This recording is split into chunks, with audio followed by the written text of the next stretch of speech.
Sir आज हूँ 21 February जहाँकि अंतर्राष्ट्रीय मातृभाषा दिवस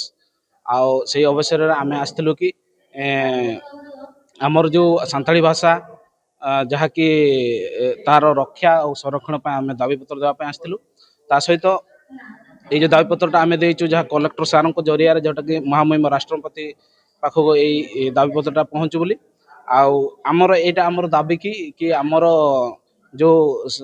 सांताली भाषा सेटा आम ओडिशा रे द्वितीय राजभाषा हो आउ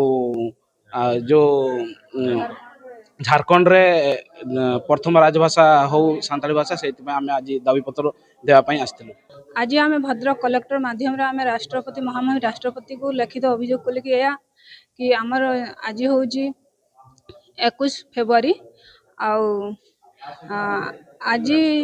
राष्ट्र मातृभाषा दिवस आउ तेणुक आम से कहूँ आम ओडिशार भी आम आदिवासी सांताली फास्ट सेकेंड लैंग्वेज मान्यता दि जाऊ। झारखंड रे आम सांताली भाषा को प्रथम राजभाषा